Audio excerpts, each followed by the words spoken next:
Breaking news is first this Sunday night. Durham police need your help finding a missing 2-year-old. They're looking for this little boy. Take a look at your screen. Zion McCallum. Don't have to be outside. I suggest you can stay inside. For those who are on the roads and outside right now, I have not noticed any kind of traffic delays. Heather, that's right. The road closure signs and the detour signs are starting to be pulled up. The goal for the DOT was to have at least one lane going each way open before rush hour. Nearly 20 U.S. embassies and consulates that were shut down due to a possible terror threat will remain closed for the rest of this week. One neighbor tells me they heard a loud pop and then a child screaming. All this happening in the house behind me where you see the red car. Tomorrow looks to be Judgment Day for Alex Rodriguez and as many as a dozen other Major League Baseball players. Well, here's to wishing the president a very happy birthday. The president turns 52 years old today.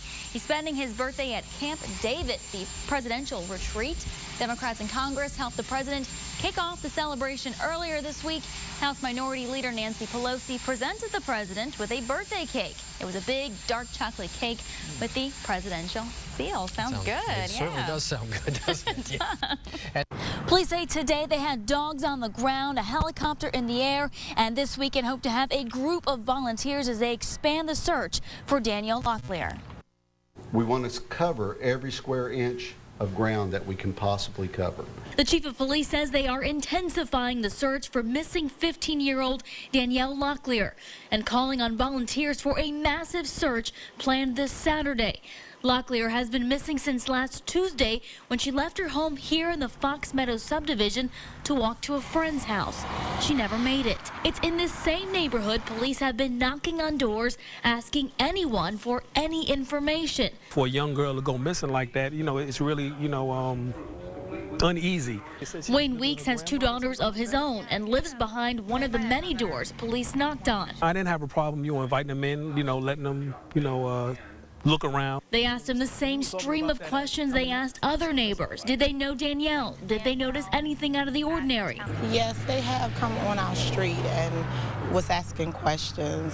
Tanya Williams also lives in this neighborhood. Her son goes to school with Locklear. It's kind of crazy that someone that lives in the same neighborhood as you and goes to the same school can be missing. The two say they didn't have any helpful answers to those questions, but plan to sign up for Saturday's massive search to help police find the answers they know they would want if it were one of their loved ones missing.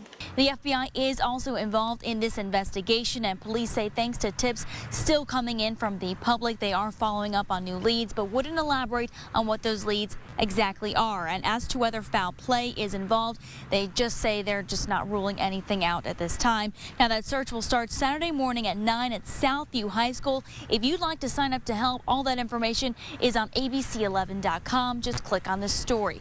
In Hope Mills, I'm Angelica Alvarez for ABC 11 Eyewitness News. Joel, a lot of downed trees and damaged homes, but before the tornado here was official, the man who lives on this property says he knew it was a tornado that ripped through his property. He showed me the path the storm took, showed me how it crumbled a barn and a playhouse on his property and left behind a huge mess. Probably cost at least $2,000 or $3,000 to clean up. That's how much money Scott Woolard says it's going to take to clean up and repair what the National Weather Service now confirms a tornado left behind. Blowed the double tree down on top of the barn and tore the barn down, tore a playhouse up, and tore the swing set up. He was out of town when the storm hit, but came home right away when his daughter told him how the heavy wind and rain tore through his property, leaving behind just piles of wood and broken trees. Now he's cleaning up, cutting down trees and cutting limbs up. Along with his neighbors. In January, half of the tree came down on my car, and then last night, another big portion of the limbs came down and blocked our driveway. She's happy all the storm took was that seemingly doomed tree because it sounded like they would wake up to much worse. It was really howling. They always say about, how it sounds. She's talking about that freight train sound many say they hear when a tornado rolls through. That same sound heard by several residents in this neighborhood just 20 minutes away in Garner. Damage here similar to what we see here in Willow Springs of an EF0 tornado packing winds of up to 80 miles an hour. And even with the cleanup, just knowing that, people tell me they're just happy no one was hurt in these storms. Live in Willow Spring tonight, I'm Angelica Alvarez for ABC 11 Eyewitness News.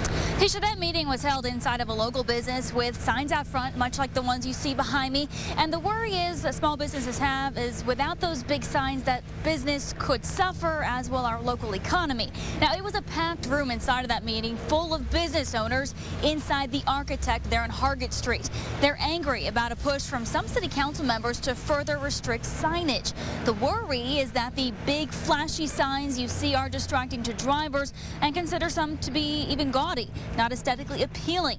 Business owners argue this is how they attract and stay in business. How we survive is through signage and through people being able to see who we are, where we are, and what we do. We can't do it without great signage and unique and individual signage. It can't just be black and white.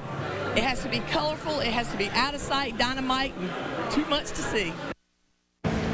As you can see, she was taking a visual approach in her stance on this topic. Now, we tried contacting the council members pushing for these regulations. So far, have not yet heard back, but the council members who were present at tonight's meeting urge everyone involved to attend Tuesday's city council meeting Tuesday night to voice their concerns. Live in downtown Raleigh, I'm Angelica Alvarez for ABC 11 Eyewitness News.